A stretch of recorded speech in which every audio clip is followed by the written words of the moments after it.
दोस्तों, आज की यह कहानी 3 जवान सन्यासियों और एक सुंदर विधवा महिला की है जो गांव की वेश्या थी। यह कहानी रहस्य, रोमांच और बदलाव से भरी हुई है। कैसे इन सन्यासियों की मुलाकात इस महिला से होती है और कैसे यह कहानी एक अनोखे मोड़ पर पहुंचती है, जानने के लिए इसे अंत तक जरूर सुने। पुराने समय की बात है, जब सत्य की खोज में 3 सन्यासी देश देशांतर की यात्रा कर रहे थे। उनकी उम्र 35 से 40 वर्ष के बीच थी और वे तपस्वी जीवन जीते थे। वे भोजन के लिए गांव-गांव भिक्षा मांगते और बदले में लोगों को जीवन के सच्चे मार्ग के बारे में उपदेश देते। उनका एक ही उद्देश्य था, सत्य की खोज, तो हर मनुष्य को अपने जीवन में करनी चाहिए। एक बार की बात है गर्मियों की। एक दोपहर में जब सूर्य अपने तेज प्रकाश से पृथ्वी को झुलसा रहा था, तीनों सन्यासी पगडंडियों से गुजरते हुए एक छोटे से गांव की सीमा पर पहुंचे। यह गांव अपेक्षाकृत छोटा था। यहाँ गिने चुने घर थे और चारों ओर हरियाली फैली हुई थी। गांव के लोग सीधे साधे और आशावादी थे।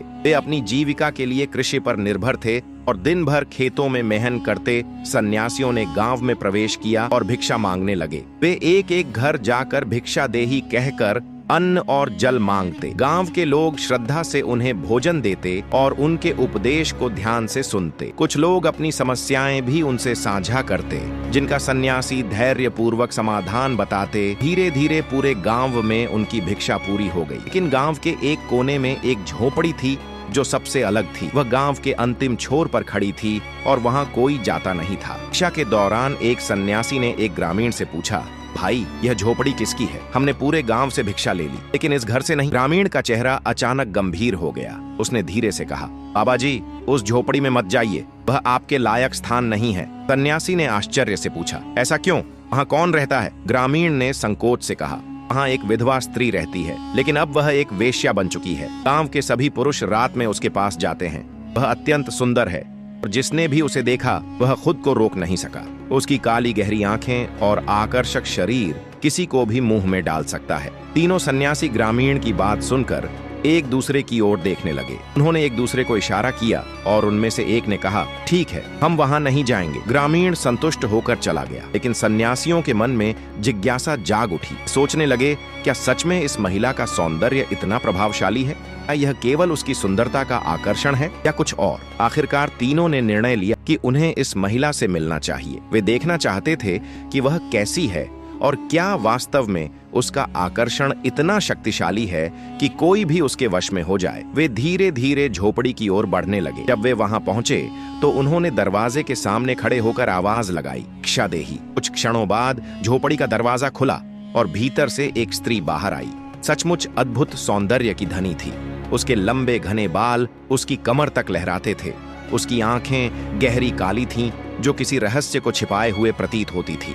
उसका रंग अत्यंत गोरा और शरीर सुडौल था। सन्यासियों ने एक क्षण के लिए उसे देखा, लेकिन तुरंत अपने मन को स्थिर कर लिया। महिला ने एक मोहक मुस्कान के साथ उन्हें प्रणाम किया और कहा, मेरे लिए सौभाग्य की बात है कि आज मेरे द्वार पर सन्यासी आए हैं। पहले तो यहाँ केवल पुरुष आते थे, लेकिन वे किसी और उद्देश्य से आते थे। आज पहली बार कुछ भिक्षा मांगने आए हैं। उसके स्वर में एक अजीब सी नटखट थी जो किसी को भी प्रभावित कर सकती थी। सन्यासियों ने शांत भाव से कहा, देवी, क्या हमें कुछ भोजन या पानी में मिल सकता है? महिला ने हंसते हुए कहा, भोजन छोड़िए, कुछ और चाहिए तो बताइए। सन्यासी मुस्कुराए और बोले, नहीं देवी, हम मोहमाया से दूर हैं, हमें केवल थोड़ा जल पिला दीजिए। महिला ने इशारा किया, तो आइए भीतर चलिए, मैं आपको पानी लाकर देती हूँ। तीनों सन्यासियों ने देखा कि यह महिला अत्यंत चतुर है। उसकी बातें और उसका रूप किसी साधारण पुरुष को वश में करने के लिए पर्याप्त थे।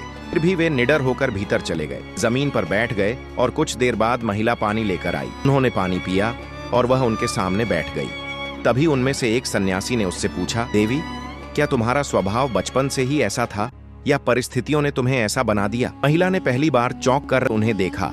उसने कहा, आज तक किसी ने मुझसे यह प्रश्न नहीं किया। लोग मेरे पास आते हैं, लेकिन केवल मेरे शरीर को पाने के लिए कोई मुझसे यह नहीं पूछता कि मैं कौन हूँ, मेरा अतीत क्या है, मैं क्या चाहती हूँ। इतना कहते ही उसकी आंखों में हल्की नमी आ गई। कुछ क्षणों की चुप्पी के बाद महिला ने कहना शुरू किया, मेरे पति की मृत्यु कुछ महीने पहले हो गई। मैं अकेली रह गई।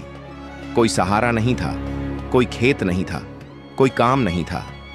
जब मैं काम की तलाश की तो हर पुरुष मेरा शोषण करने की कोशिश करता। मैंने सोचा, क्यों ना मैं स्वयं ही वह बन जाऊं जिससे लोग आकर्षित होते हैं। तीनों सन्यासियों ने गहरी सांस ली उन्होंने उसकी व्यथा को महसूस किया। अब आप ही बताइए, महिला ने कहा, क्या मैं गलत हूँ?